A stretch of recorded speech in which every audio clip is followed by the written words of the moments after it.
موضوع الدرس في إثبات المعاد وإثبات العظمة لله تعالى سبحانه سورة الرحمن تفسير ابن كثير. الحمد لله رب العالمين والصلاة والسلام على أشرف الأنبياء وسيد المرسلين سيدنا محمد وعلى آله وأصحابه أجمعين. اللهم صل على سيدنا محمد وعلى آل سيدنا محمد كما صليت على إبراهيم وعلى آل إبراهيم في العالمين إنك حميد مجيد. أعوذ بالله من الشيطان الرجيم. بسم الله الرحمن الرحيم. كل من عليها فان ويبقى وجه ربك ذو الجلال والإكرام فبأي آلاء ربكما تكذبان لا نكذب بنعم ربنا يسأله من في السماوات والأرض كل يوم هو في شأن فبأي آلاء ربكما تكذبان.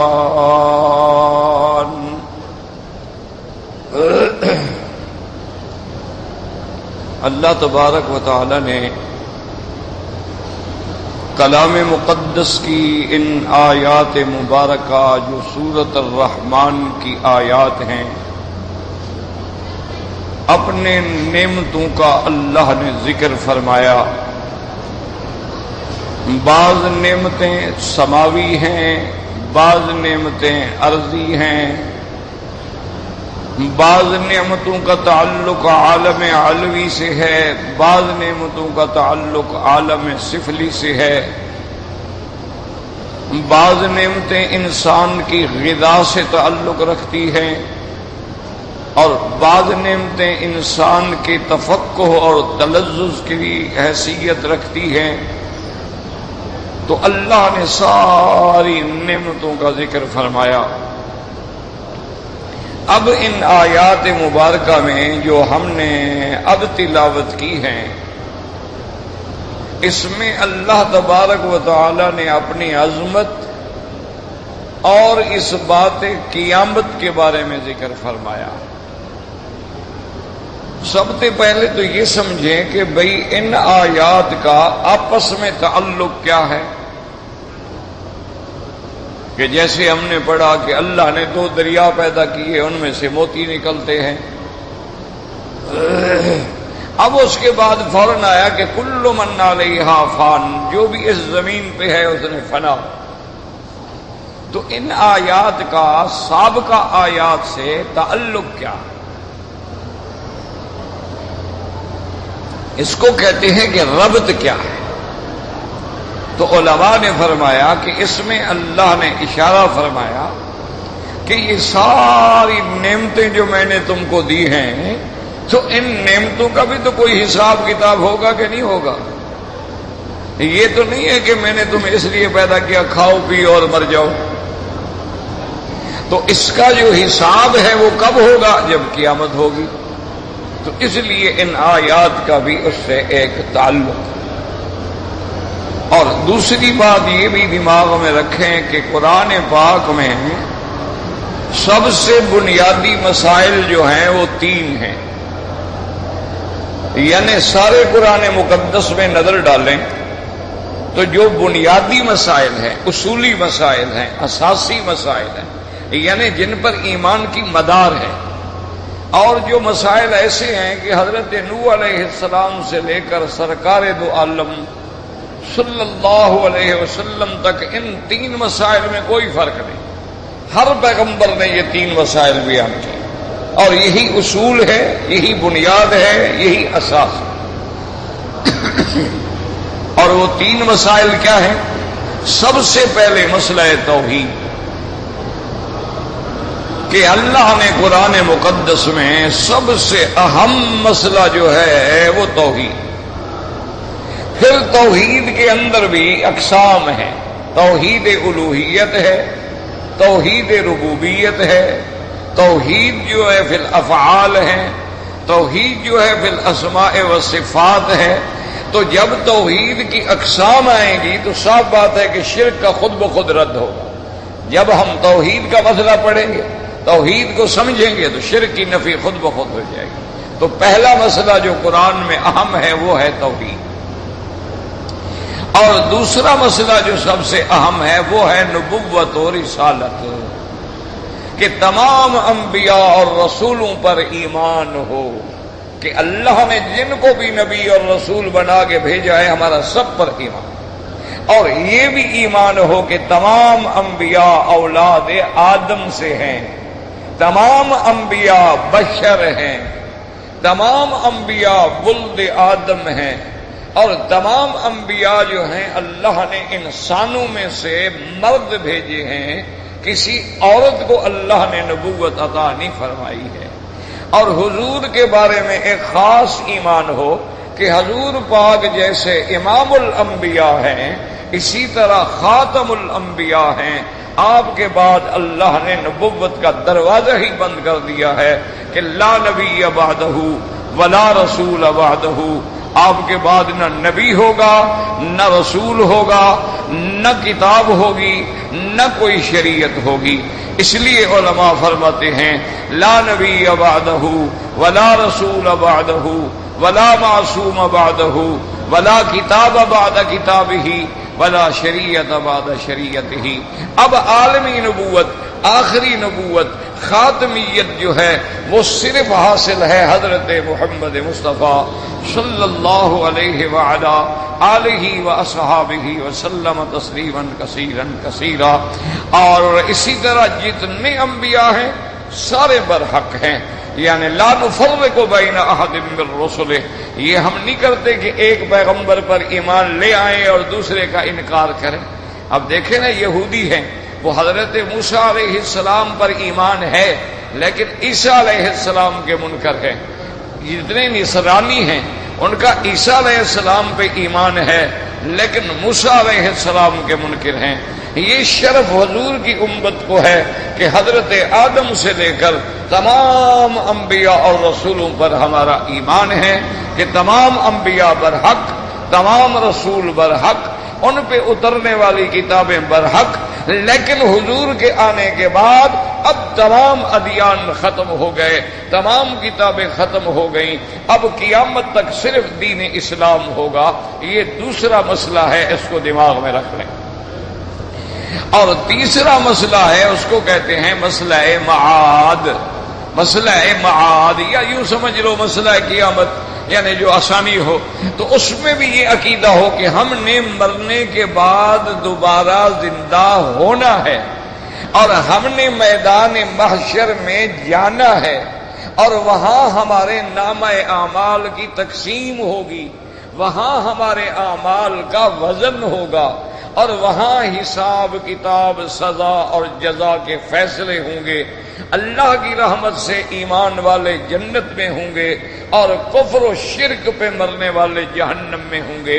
تو یہ تین مسائل ہیں، اگر ان میں ایمان نہ ہو یا ان میں تھوڑا آدمی متذبذب ہو تو مسلمان نہیں رہ سکتا۔ ایک بات ہمیشہ یاد رکھیں، یعنی شک ہو کہ قیامت ہوگی، پتہ نہیں ہوگی، یعنی متذبذب ہے، متردد ہے، تو پھر وہ مسلمان نہیں ہوگا۔ تو اس لیے کہیں جی حضور خاتم النبیین تو ہیں، لیکن خاتم کا معنی مہر بھی تو ہوتا ہے، تو وہ بھی کافر ہوگا۔ تو اس لیے ہمیشہ یاد رکھیں کہ یہ تین مسائل، اس کو علماء کہتے ہیں الایمان بالثلاثیات، ان تین پر ایمان لانا۔ اس لیے علماء نے کتابیں لکھی ہیں الاصول الثلاثہ، کہ تین بنیادی اصول جو ہیں وہ کیا ہیں۔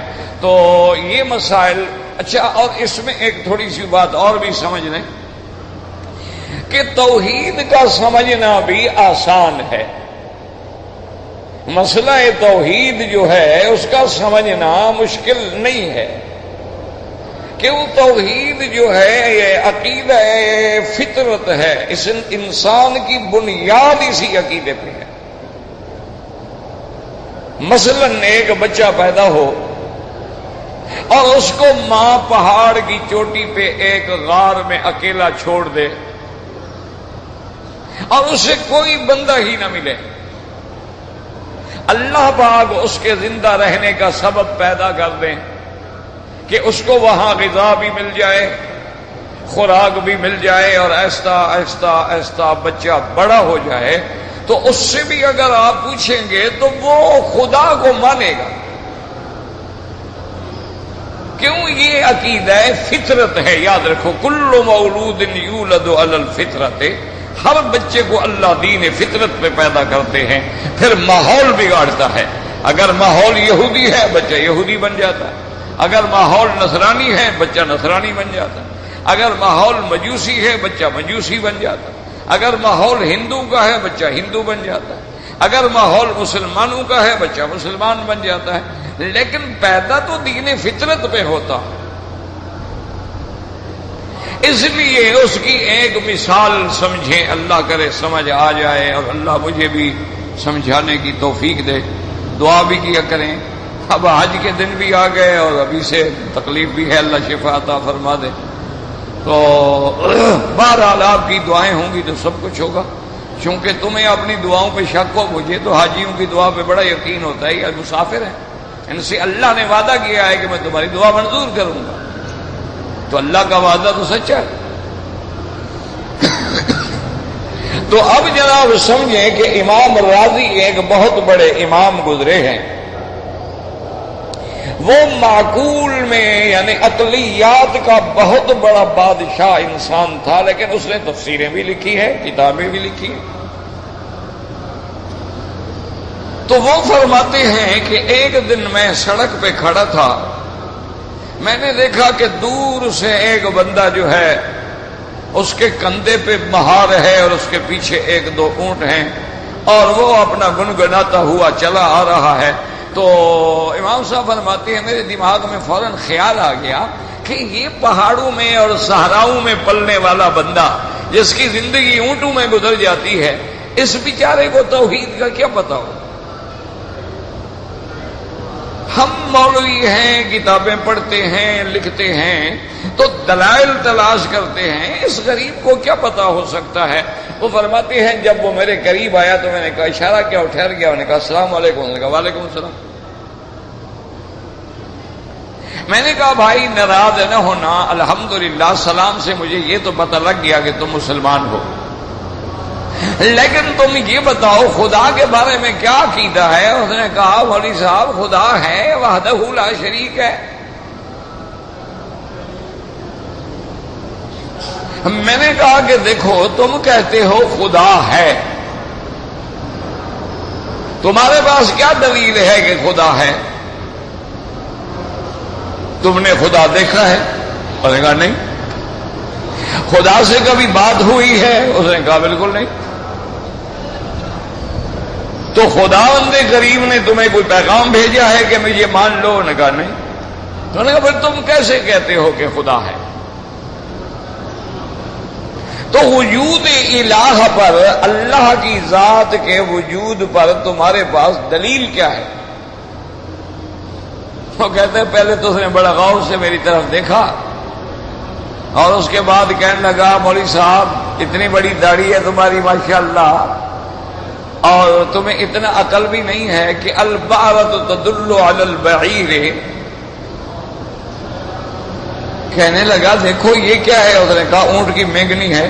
تو اس نے کہا یہ مینگنیاں جہاں پڑی ہوں تو ہمیں اندازہ ہو جاتا ہے کہ یہ اونٹ کی مینگنی ہے، اور اگر مینگنیاں چھوٹی ہیں تو اندازہ ہو جاتا ہے ہمیں یہ بکریوں کی ہے، اور اگر گوبر کی شکل ہو تو ہم اندازہ کر لیتے ہیں یہ گائے بھینس کا ہے۔ تو اگر یہ ایک چھوٹا سا بارہ جو ہے، ایک چھوٹا سا میگنی جو ہے وہ اتنے بڑے اونٹ پہ دلالت کر رہی ہے، تو کہا مولوی صاحب تیرا دماغ خراب ہے، اتنا بڑا کارخانہ ہے، نہیں دلالت کر رہا کہ میرا بھی کوئی بنانے والا چلانے والا ہے؟ اور نے کہا مولوی صاحب عجیب آدمی ہو تم، یہ ایک میگنی ہے۔ اور نے کہا کہ ہم ٹھیک ہے جنگل میں رہتے ہیں، صحراؤں میں رہتے ہیں، لیکن ہم سمجھتے ہیں کہ خدا ہے۔ اتنا عقل تو اللہ نے ہمیں بھی دیا ہے. تو امام راضی فرماتے ہیں سچی بات یہ ہے کہ میں دل میں بڑا خوش ہوا. میں نے کہا الحمدللہ ثم الحمدللہ کہ باوجود اس کے کہ یہ بیچارہ ایک صحرا میں رہنے والا ان پڑھ سا آدمی ہے، لیکن دیکھو کیسی بہترین دلیل اس نے دے دی. اس لیے قرآن کہتے ہیں فلا ينظرون الى الابل كيف خلقت وإلى السماء كيف رفعت وإلى الجبال كيف نصبت وإلى الأرض كيف سطحت. اس لیے اللہ فرماتی ہیں کیوں؟ تاکہ عرب والے لوگ سفر کرتے تھے صحراؤں میں، اونٹ پہ سفر کرتے ہیں، کبھی اونٹ پہ سوار ہوتے ہیں، کبھی اونٹ کی مہار کندھے پہ ڈال کے چل رہے ہوتے ہیں. اس لیے اللہ نے اس منظر کی منظر کشی کی ہے جو ان کو سمجھ آ سکے. کیوں؟ اگر اللہ ہاتھی کی مثال دیتے تو عربوں کو کیا پتا کہ ہاتھی کیا ہوتا ہے. اس لیے فرمایا فلا ينظرون الى الابل كيف خلقت. کیا بندے غور نہیں کرتے اس اونٹ کی طرف کہ میں نے اس کو کیسے پیدا کیا ہے؟ اس کے طول پہ نظر ڈالیں، اس کی گردن پہ نظر ڈالیں، اس کی ٹانگوں پہ نظر ڈالیں، اس کے کوہان پہ نظر ڈالیں، اس کے اٹھنے بیٹھنے پہ نظر ڈالیں، اس کی قوت برداشت پہ نظر ڈالیں کہ 15 دن پانی نہ ملے تو یہ صحراؤں میں چل سکتا ہے. اس کے پاؤں پہ نظر ڈالیں، ریت ہو تو چل سکتا ہے، گرمی ہو تو چل سکتا ہے، سردی ہو تو چل سکتا ہے. اور اتنا سرش جانور ہے، اتنا طاقتور جانور ہے. اور میں نے اس کی مہار ایک بچے کو پکڑا دی ہے. وہ کہتا ہے بیٹھ جاؤ تو بیٹھ جاتا ہے، وہ کہتا ہے کھڑے ہو جاؤ تو کھڑا ہو جاتا ہے، وہ کہتا ہے بوجھ اٹھاؤ تو بوجھ اٹھاتا ہے، وہ کہتا ہے کہ خالی رہو تو خالی رہتا ہے، وہ گھاس دیتا ہے تو چر لیتا ہے، ورنہ جنگلوں میں منہ مار لیتا ہے. اللہ نے فرمایا میرے بندے صرف اسی اونٹ پہ تو غور کرے تو تمہیں سمجھ آ جائے گا. اتنے شریر جانور میں نے تیرے تابع کر دیے ہیں لیکن تو میرے تابع نہیں ہوتا. اس لیے فرمایا فلا ينظرون الى الابل كيف خلقت والى السماء كيف رفعت. کیونکہ جب بندہ اونٹ پہ ہوتا ہے اگر اوپر نظر ڈالے تو آسمانوں پہ نظر ڈالی جائے گی، اور سامنے دیکھے وَإِلَى الْجِبَالِ كَيْفَ نُصِبَتْ کہ ہم نے پہاڑوں کو کیسے جما دیا ہے، اور نیچے نظر ڈالے تو زمین پہ نظر آئے گی.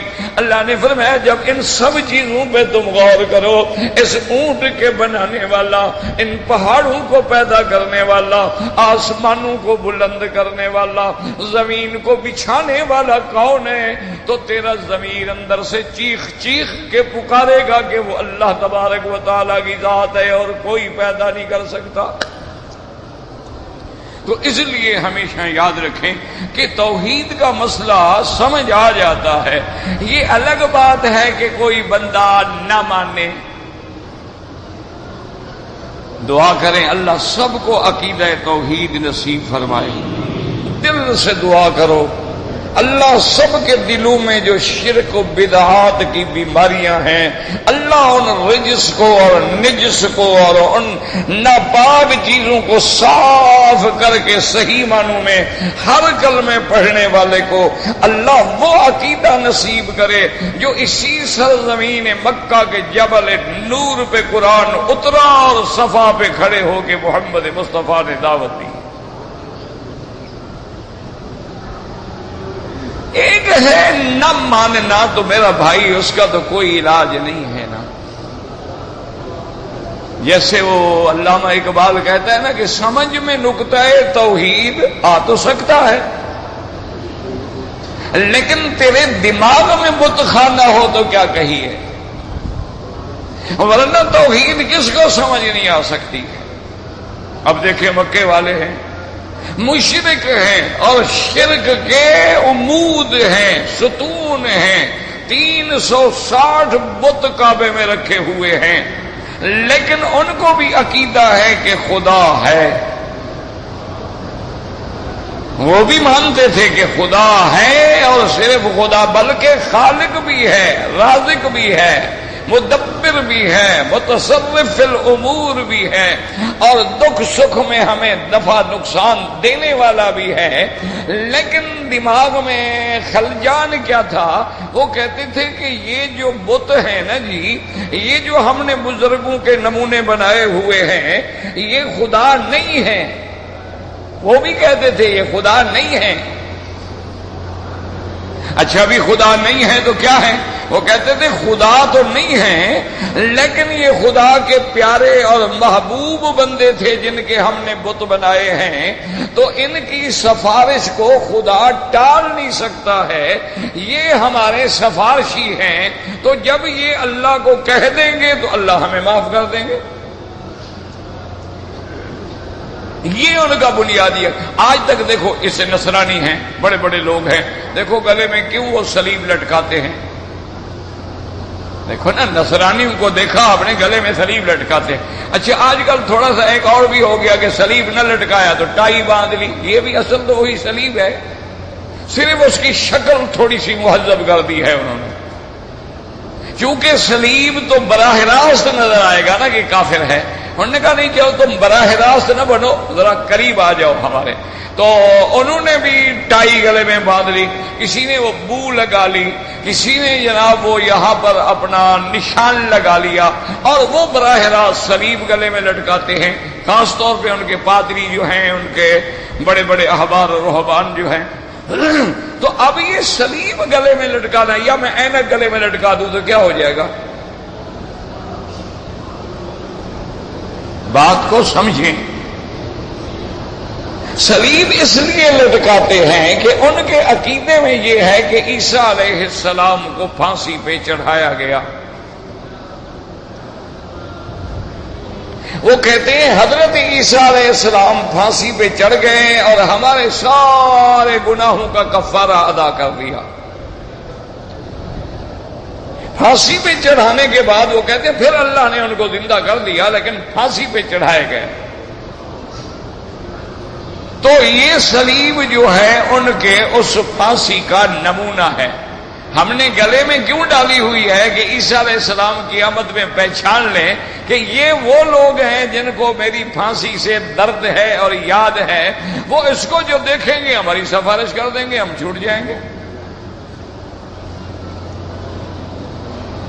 ان کا بھی یہ عقیدہ ہے۔ اسی طرح مکے والوں کا بھی یہ عقیدہ نہیں تھا کہ یہ خدا ہیں، یاد رکھو۔ وہ کہتے تھے خدا تو بالکل خدا ہے۔ ایک دن میرے آقا رحمت دو جہاں محبوب دو عالم سیدنا محمد مصطفیٰ صلی اللہ علیہ وسلم کھڑے تھے، یہی حج کا زمانہ تھا، اور مکے والے جو ہیں احرام باندھ کے حج پہ جا رہے تھے۔ وہ احرام بھی باندھتے تھے، وہ حج کرتے تھے، مینا جاتے تھے، مزدلفہ جاتے تھے، عرفات جاتے تھے، قربانیاں کرتے تھے، طواف کرتے تھے، صفا مروہ دوڑتے تھے، زمزم پیتے تھے، پلاتے تھے، بچہ پیدا ہو عقیقہ کرتے تھے، یہ سارے کام وہ کرتے تھے۔ حضور پاک کھڑے ہیں تو کافر گزرے احرام باندھ کے، تو وہ تلبیہ پڑھ رہے تھے، لبیک اللہم لبیک لبیک اللہم لبیک لبیک لا شریک لک لبیک۔ حضور نے فرمایا مہما، ہم نے فرمایا اوے مکے والو بس یہی تو میں کہتا ہوں، یہی میری بات مان لو نا، بس اسی پہ بس کرو، آگے نا کوئی گل کھلا دینا۔ انہوں نے کہا لبیک اللہم لبیک لبیک لا شریک لک لبیک، اللہ ہم حاضر ہیں، تیرا کوئی شریک نہیں، الا شریکا تملکہ وما ملک، مگر یہ وہ شریک ہیں جن کو تو نے خود شریک بنایا ہے، لیکن ان کا بھی تو مالک ہے، یہ تیرے مالک نہیں، لیکن چونکہ یہ تیرے اپنے ہیں، تیرے شریک ہیں، ہمارے سفارشی ہیں۔ حضرت فرمایا بدبختو یہی تو شرک ہے، اور شرک کیا ہوتا ہے؟ تو اس لیے ہمیشہ یاد رکھو کہ مسئلہ توحید بھی سمجھ آ جاتا ہے، اور مسئلہ نبوت بھی سمجھ آ جاتا ہے، کیونکہ ہر آدمی جب پڑھتا ہے آدم علیہ السلام بھی نبی گزرے ہیں، نوح علیہ السلام بھی گزرے ہیں، انبیاء بھی گزرے ہیں، جن میں 25 انبیاء کا قرآن میں اللہ نے نام بھی لیا ہے، اور باقی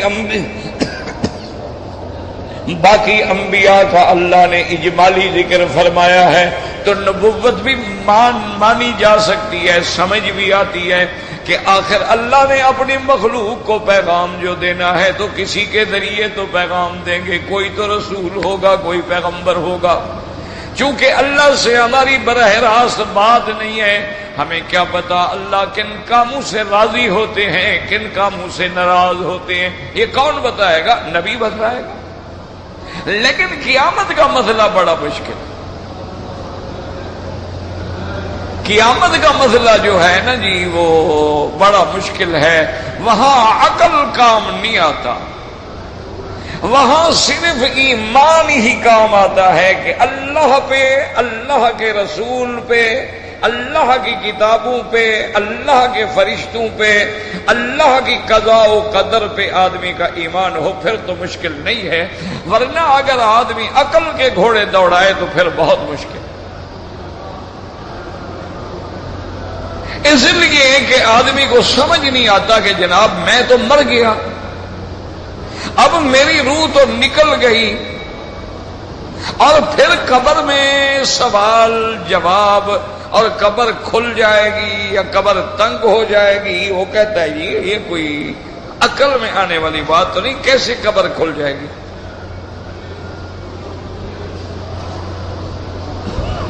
یہ باتیں اس کے عقل میں نہیں آتی ہیں۔ وہ کہتے ہیں جی قبر اگر کھل جاتی ہے، 70 گز 70 ہاتھ کھل جاتی ہے، تو ادھر تو ایک عورت کی قبر ہے، ادھر ایک مرد کی قبر ہے، یہ قبر جب کھلے گی تو کیا وہ ادھر آ جائے گی یا ہم ادھر چلے جائیں گے؟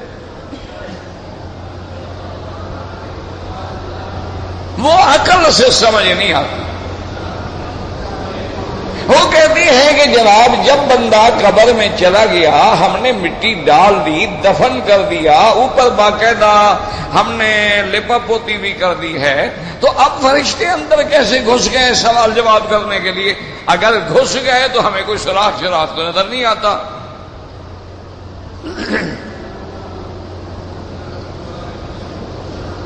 اس لیے وہاں عقل کام نہیں کرتی، وہاں تو صرف اگر عقل یعنی عقل کے نور سے یہ مسئلہ سمجھو گے تو سمجھ نہیں آئے گا، جب تک کہ تمہیں نور قرآن کی روشنی اور نور نبوت کی روشنی نہ ملے، قیامت کا مسئلہ حل ہی نہیں ہو سکتا۔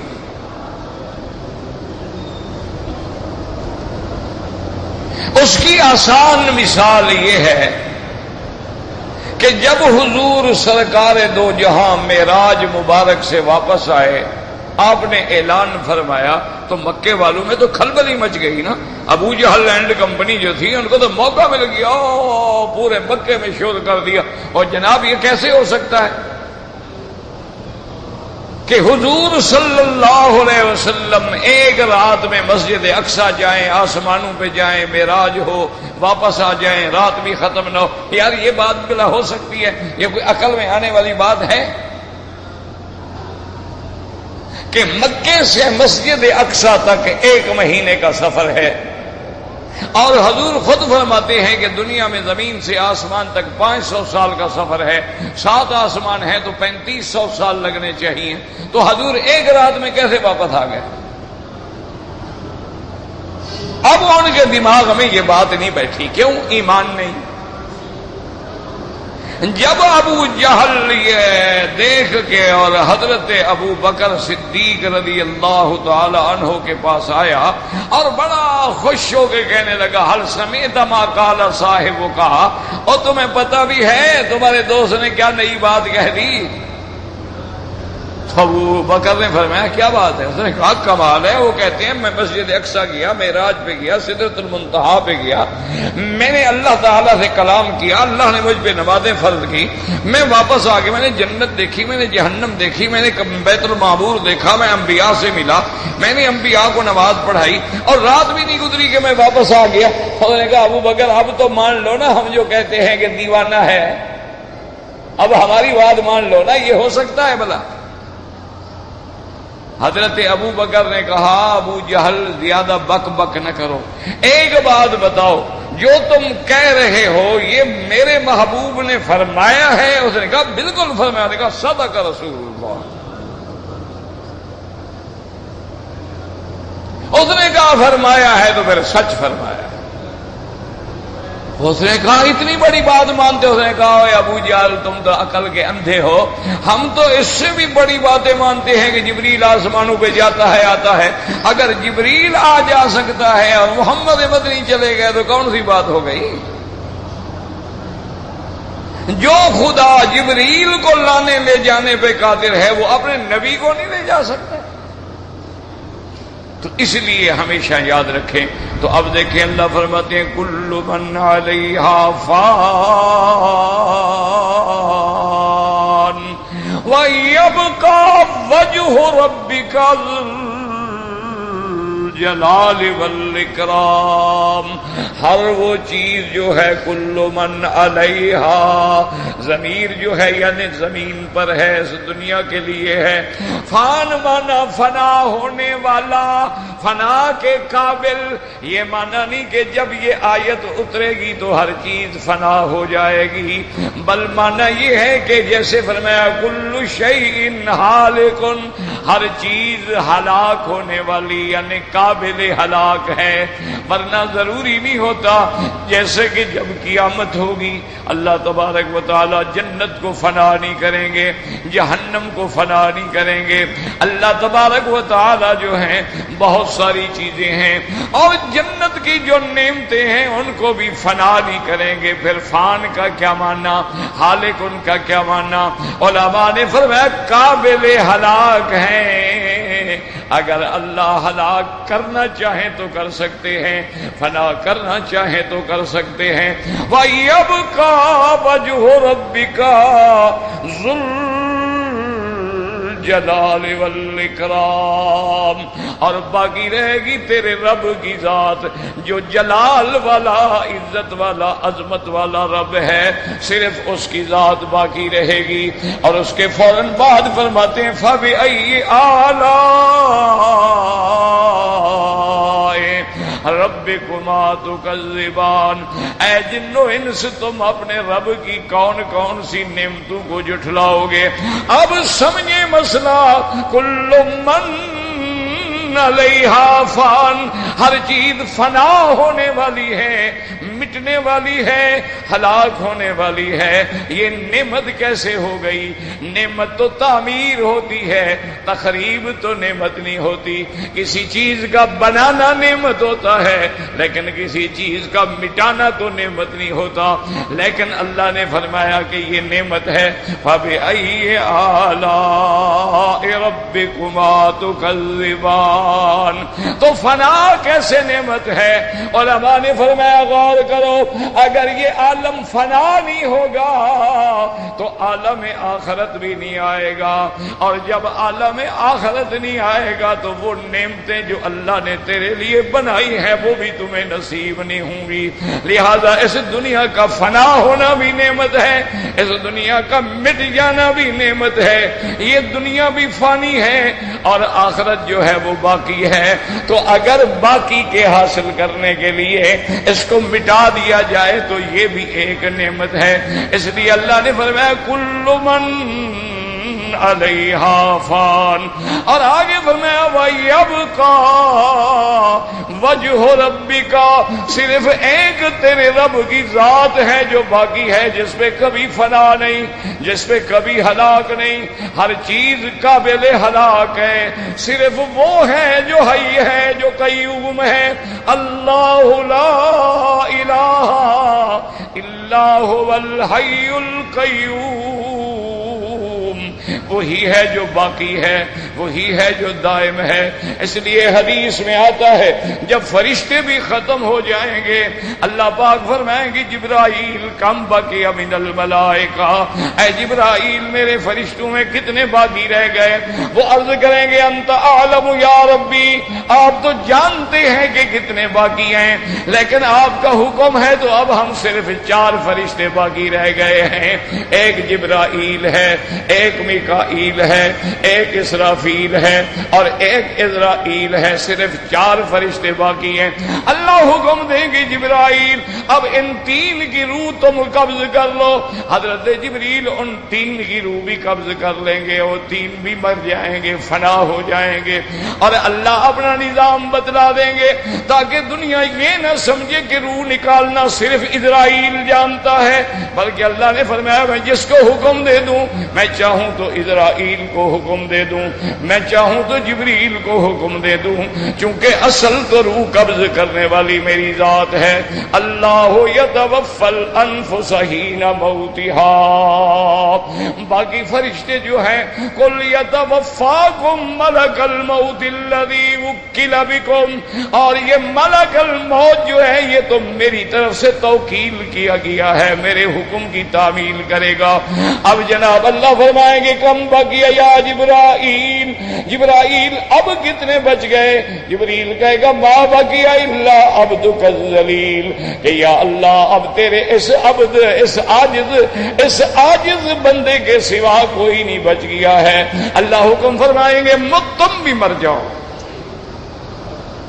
تو سب فنا ہو جائے گا، کل من علیہا فان وَيَبْقَى وَجْهُ رَبِّكَ۔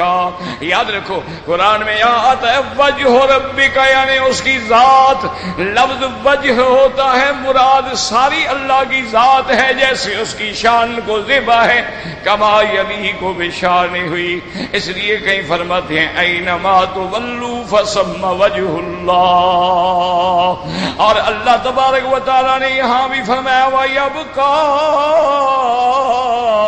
وجہ ربک، تیرے رب کی ذات ذوالجلال والاکرام۔ اور یہ بھی نعمت ہے ہمیں ایسا رب ملا، ایسا خدا ملا جس پہ کبھی فنا، جس پہ کبھی، اور اگر تم نے ان کو رب بنا لیا جنہوں نے خود مر جانا ہے تو پھر تیری مشکل حل کون کرے گا؟ ہاں جی، ہم نے اگر کسی مرشد کو مشکل کشا بنا لیا، پیر کو مشکل کشا بنا لیا، حاجت روا بنا لیا، جب وہ خود مر گیا تو اب ہماری مشکل کون حل کرے؟ اس لیے اس کو مانے جس پہ نہ مشکل پڑے، نہ فنا آئے، نہ موت آئے۔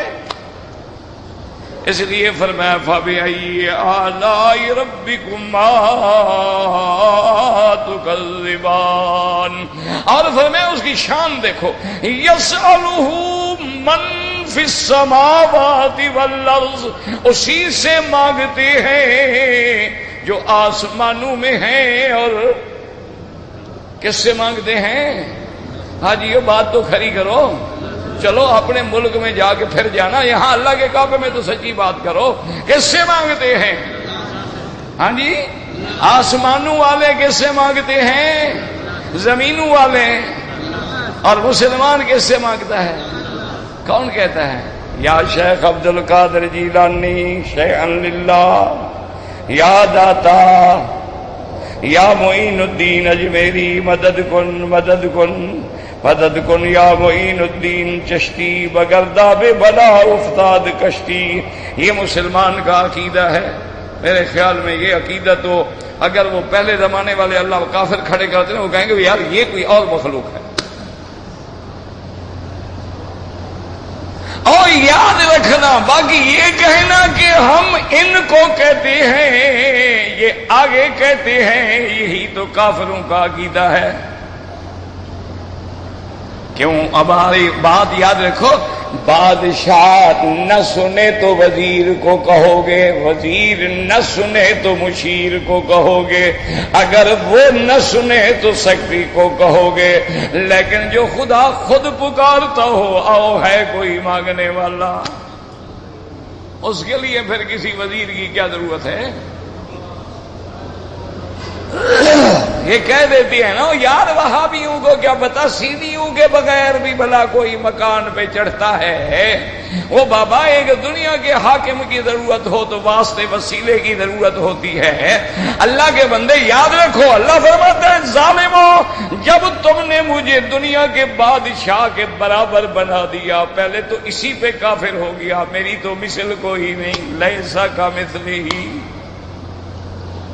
پہلے تم اسی پہ کافر ہو گیا۔ اچھا بادشاہ کی طرح وہ نہیں سنتا تو وہ بھی نہیں سنتا شاید، جب تم نے مجھے انسانوں سے مثال دی تو کافر ہو گئے۔ اور دوسری بات یہ ہے کہ حدیث صحیح ہے کہ جب تہجد کا وقت ہوتا ہے میرا اللہ آسمان سے، عرش معلی سے آسمان دنیا پہ نزول فرماتے ہیں جیسے ان کی شان کو زیبا ہے، اور پھر اعلان فرماتے ہیں حل من مستغفر، ہے کوئی معافی مانگنے والا، ہے کوئی رزق مانگنے والا، ہے کوئی مجھ سے اپنی حاجتیں مانگنے والا۔ اور اللہ فرماتے ہیں میرے بندے جب تیرے چوتراسی اور چوکیدار بھی سو جاتے ہیں میں تو سونے سے پاک ہوں، میں سو گیا تو میرے مانگنے والے بندے کس سے مانگیں گے؟ اس لیے ہمیشہ یاد رکھو اپنے عقیدے ٹھیک کر لو، ورنہ حج وج پڑھنے کے کوئی فائدہ شائدہ کوئی نہیں ہے۔ یاد رکھ لینا ہمیشہ 1 کروڑ حج کرو اور اگر اندر وہ شرک والی بلا ہے تو کوئی دھیلے کا فائدہ بھی نہیں ہے۔ جب تک کنویں سے، وہ ایک مولوی سے کسی نے پوچھا نا جی کنویں کے اندر ایک کتا مر گیا ہے کتنا پانی نکالیں؟ اس نے کہا 200 ڈول نکال لو۔ پھر ایک اور مولوی کے پاس گیا، اس نے کہا یار وہ مولوی پاگل ہے، کتا مر گیا ہے تو 400 ڈول تو نکالو کم از کم۔ تو پھر وہ تیسرے مولوی کے پاس نے کہا یار دونوں مولوی پاگل ہیں، سارا پانی نکالو۔ اب عالم کے پاس گیا، اس نے کہا پہلے کتا تو نکالو، پانی تو بعد میں نکالنا، پہلے کتا تو نکالو، اور نکلے گا تو پانی پاک ہوگا نا۔ یہ اندر جو شرک والا کتا بیٹھا ہوا ہے نا، جب تک یہ نہیں نکلے گا نہ لبیک کام آئے گا اور نہ یا رب البیت العتیق کام آئے گا۔ باقی تمہاری مرضی ہے مانو یا نہ مانو، لیکن یہ تو قیامت میں نہیں کہو گے کہ ہمیں تیرے گھر میں توحید کا سبق نہیں ملا تھا، یہ نہیں کہہ سکتے۔ یسألہ من فی السماوات والارض، آسمانوں میں بھی جو اس سے مانگے، زمین والے بھی اس سے مانگے، کل یوم ہوا فی شان، وہ ہر وقت اپنی ایک شان میں ہے۔ کیا ماننا؟ کسی مانگنے والے کو دے رہے ہیں، کسی بیمار کو شفا دے رہے ہیں، کسی غریب کو غنی کر رہے ہیں، کسی کو اونچا کر رہے ہیں، کسی کو نیچا کر رہے ہیں، یہ اس کی شان ہے۔ اس کے بعد فرمایا فَبِأَيِّ آلَاءِ رَبِّكُمَا تُكَذِّبَانِ لا نکذب بنعم ربنا۔ آپ لوگوں کے سوال کافی بچ گئے ہیں، اور زندگی انشاءاللہ دعا کرو اللہ صحت، عافیت، ہمت، قوت، طاقت عطا فرمائے حق بیان کرنے کی۔ کہ کل تو جمعرات ہے، جمعرات درس نہیں ہوتا، چھٹی ہوتی ہے۔ جمعہ سے انشاءاللہ جو ہے سبق نہیں ہوں گے، اب حاجیوں کے لیے انشاءاللہ تقریریں شروع ہو جائیں گی، چونکہ اب حجاج زیادہ آ گئے، بیچارے دور کھڑے ہوتے ہیں، ان کو تکلیف ہوتی ہے، تو اس لیے الحمدللہ سارا سال تو سبق پڑھتے ہیں طالب، تو اب ان کو حق دینا چاہیے ان لوگوں کو جو باہر سے آئے۔ انشاءاللہ ثم انشاءاللہ۔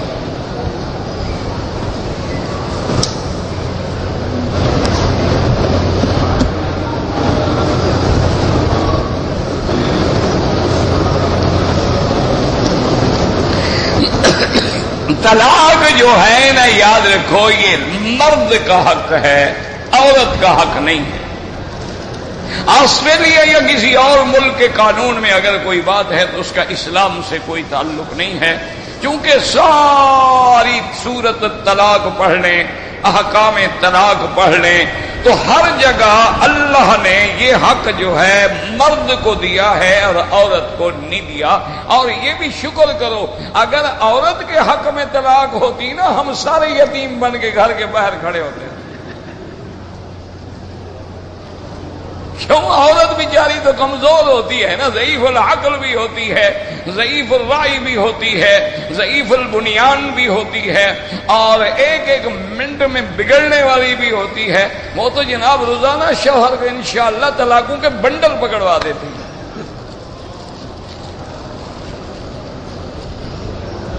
کہتے ہیں جی کہ حضرت آدم علیہ السلام کی جو تخلیق ہے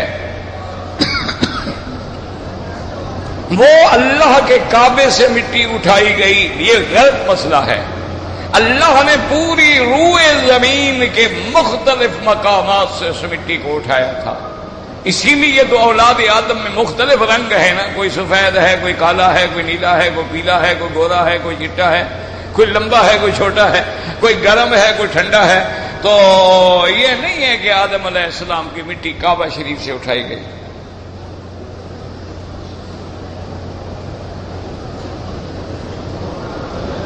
کہتے ہیں جی کہ حج کی کتابوں میں لکھا ہوا ہے کہ میل کچیل نہ اتاریں غسل کرنے میں۔ معنی یہ ہوتا ہے میرے بھائی، تم کتابوں لکھنے والوں پر اعتراض تو فوراً جڑ دیتے ہو نا۔ معنی یہ ہوتا ہے کہ حج میں میلا ہونا خدا کو پسند ہے،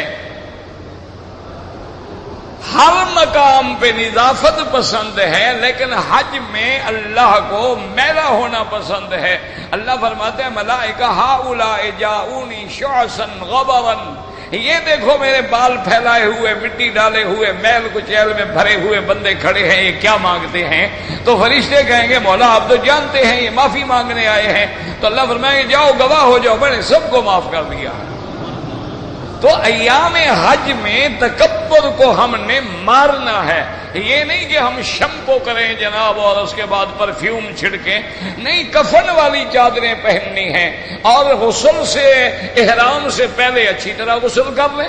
اچھا، اور آج کل احرام میں بھائی دن کتنے ہوتے ہیں؟ پہلے تو مہینے لگتے تھے نا، آج تو جناب انشاءاللہ آپ 8 تاریخ کو احرام باندھیں گے، 10 کو کھل جائے گا، کون سی میل کچیل جناب تمہیں کھا جائے گی؟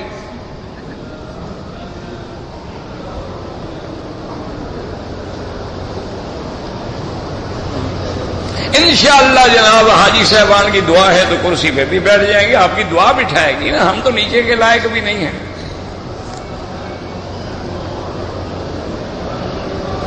جنازے کی نماز میں سلام ایک طرف پھیریں تو نماز پوری ہو جاتی ہے، اور 2 طرف پھیریں تو جائز ہے۔ ان کے نزدیک بات یاد رکھو کہ ان کا ایک مزاج ہے، ہر آدمی کا امام کا ایک فہم ہے نا۔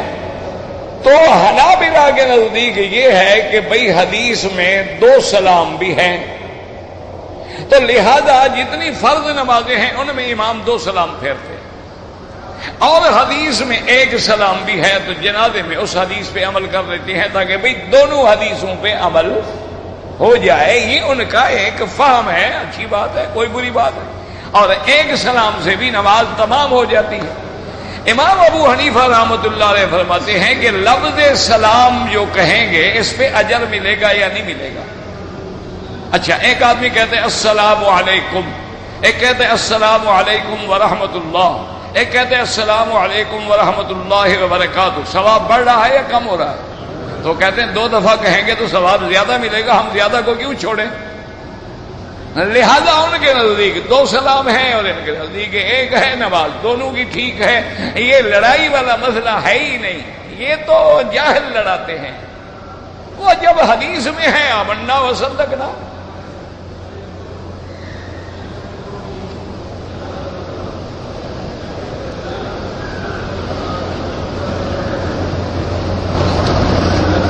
اتیت من المدینۃ لاداء العمرۃ ثم مکثت فی مکہ ثم احرمت من المکان الذی امکث فیہ لاداء عمرۃ التمتع۔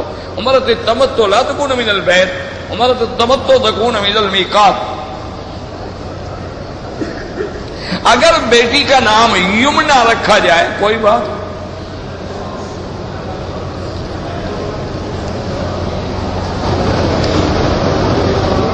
مدینہ منورہ میں جب ہم جائیں تو کیا پڑھیں؟ سب سے زیادہ تو درود شریف پڑھیں، چلتے پھرتے اٹھتے بیٹھتے، وضو ہو نہ ہو، ہر وقت زبان پہ درود شریف۔ دوسری کوشش کریں کہ مسجد نبوی میں ہر نماز با جماعت، تیسری کوشش کریں کہ مسجد نبوی میں ایک قرآن کا ختم ہو جائے. چوتھی کوشش کریں کہ مسجد قباء جا کے 2 رکعت پڑھ لیا کریں تاکہ روزانہ آپ کو ایک عمرے کا ثواب ملتا رہے.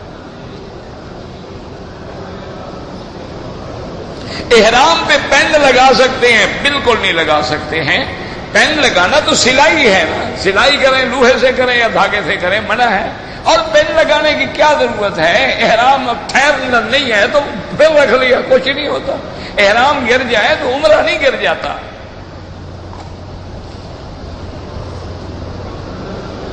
میں اپنے دادے کا حج کرنا چاہتا ہوں، انہوں نے تو وصیت نہیں کی تھی. اچھی بات ہے، احسان کرو اپنے دادے پر، اللہ تمہیں بھی پورے حج کا ثواب دیں گے.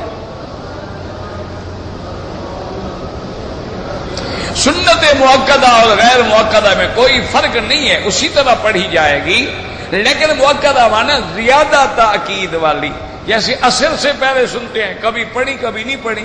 لیکن مغرب کے بعد وہ سنتیں جو ہے وہ کبھی نہیں چھوڑی.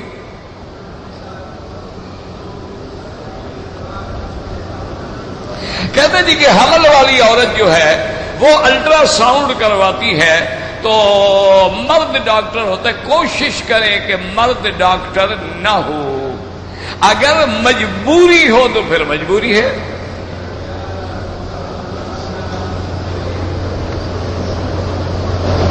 حج افراد والے کو 8 تاریخ کو عمرہ کرنا، کوئی عمرہ نہیں کرنا. احرام باندھو اور جاؤ مکہ سے مینا. ہاں طواف کرنا چاہو کر لو، صفا دوڑ لو. 10 دن حجہ کو ہم نے کنکریاں بھی مارنی ہیں، قربانی بھی کرنی ہے، حلق بھی کرانا ہے. تو کیا ضروری ہے کہ طواف زیارت 10 کو کریں؟ کوئی ضروری نہیں. آپ 11 کو کریں، 12 کو کریں، بعض ائمہ کے نزدیک 13 کو کریں. کنکریاں کوئی دوسرا آدمی مار سکتا ہے؟ بالکل نہیں. اس کا آدمی معذور ہوگا جو کھڑے ہو کر نماز نہ پڑھ سکتا ہو، وہ وکیل بنا سکتا ہے. جو چلنے پھرنے کے قابل ہے یا ویل چیئر پہ بھی جا سکتا ہے اور ویل چیئر لے جانے والا موجود ہے، وہ خود کنکریاں مارے. اب تو رش والا بہانہ بھی ختم ہو گیا، اللہ حکومت کو جزائے خیر دے. اب تو انہوں نے 4 منزلہ ماشاءاللہ پلیں بنا دی ہیں کہ رش ہونے کا سوال ہی پیدا نہیں ہوتا.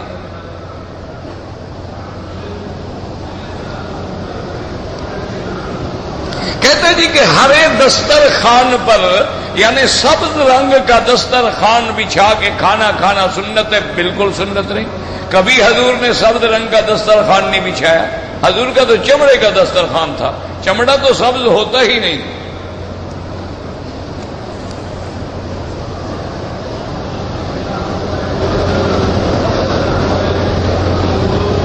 کہتے جی کہ میرا دوست کہتا ہے اولیاء اللہ کی قبروں پہ جب ہم جاتے ہیں تو ہم ان کے پاؤں کو باقاعدہ ہاتھ لگاتے ہیں، چونکہ وہ اولیاء اللہ تو ایک پردہ اوڑھ کے گئے ہوئے ہیں.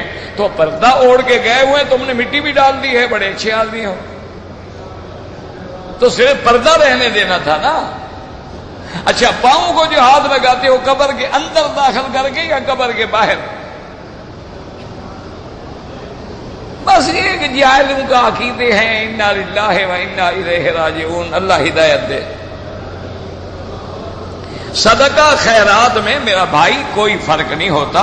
البتہ بعض صدقات واجبہ ہوتے ہیں، جیسے زکوٰۃ ہے، جیسے صدقہ فطر ہے، اور بعض صدقات نافلہ ہوتے ہیں کہ ایسے آدمی خیرات کرتا رہے. اگر حج کے دنوں میں عورت کو حیض آ جائے تو کوئی مسئلہ نہیں ہے، وہ مینا جائے، مزدلفہ جائے، عرفات جائے، کنکری مارے، قربانی کرے اور اس کے بعد احرام کھول دے. جب پاک ہو جائے غسل کر کے طواف کرے. بس اس کے لیے کیا، اس کو تو فائدہ ہے، اس کو نقصان تھوڑا ہے.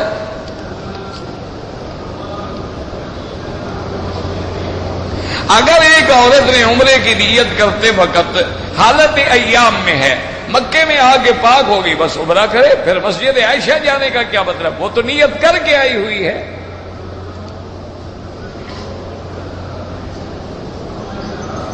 کہتے ہیں کہ جب وہ غسل کر لے تو وہ اسکارف باندھنا ہو. اسکارف باندھنا تو رواج ہے، شریعت کا تو کوئی حکم نہیں کہ عورت سر پہ رومال باندھے.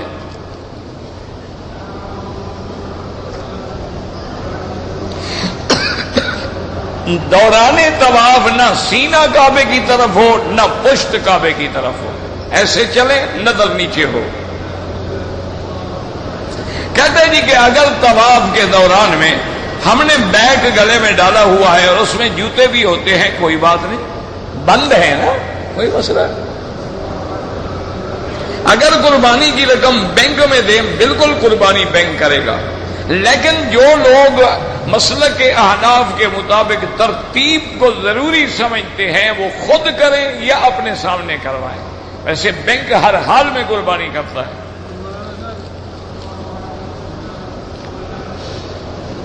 زمزم سے چائے بنائیں، جو مرضی آئے بنائیں۔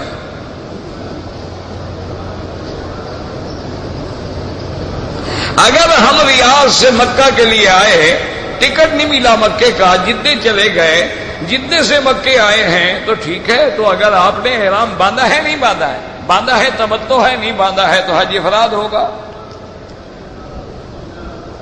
خانہ کعبہ سے لپٹنا سنت کے خلاف ہے، صرف مقام ملتزم پہ لپٹنا جو ہے وہ سنت ہے۔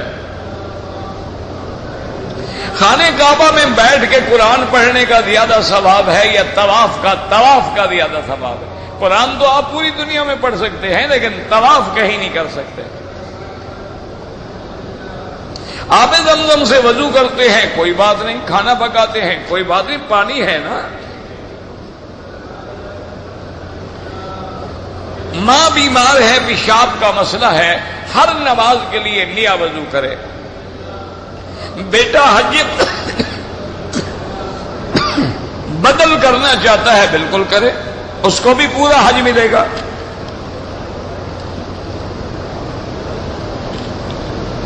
میری عمر 17 سال تھی، والدین کے ساتھ آیا تھا تو میں نے کینچی سے جو ہو گیا پرانی بحث میں نہ پڑو۔ عمرے کے بعد حل کرا چکا ہوں، میں شادی شدہ ہوں، شادی کے بعد بیوی کے ساتھ حج کیا ہے تو ٹھیک ہے، کوئی بات نہیں، کوئی جو گزر گیا اس کی کوئی دم نہیں، نکاح شکاح میں بھی کوئی فرق نہیں پڑتا ہے۔ 17 سال کا تھا، مسئلہ پوچھنے 32 سال کی عمر میں آیا ہے۔ تو بابا کچھ نہیں، جو ہو گیا اب خواہ اپنا نکاح شکاح خراب نہ کرو، اپنے زندہ عزیز و اقارب کے لیے عمرہ کریں، بھئی عمرہ کرو، نواف طواف کرو، یہ نفلی عبادت تمہاری مرضی ہے۔ اگر ایک آدمی نے عمرے کا احرام باندھ کے صفا پہلے دوڑا، طواف بعد میں کیا، دم پڑ گئی۔ جو لوگ پاکستان سے آئے ہیں، اپنے ملک میں جو ہم عید الاضحیٰ پہ قربانی کرتے ہیں وہ الگ ہے، وہ تو واجب ہے اضحیٰ، یہ حج کی بکری الگ ہے۔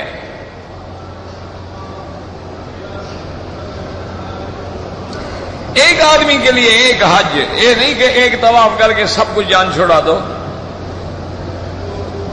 حلق سے پہلے خوشبو والا صابن یا شیمپو لگانا حرام ہے، بالکل کہہ دیا کریں نائی کو کہ مت لگاؤ یا سادہ صابن لگاؤ۔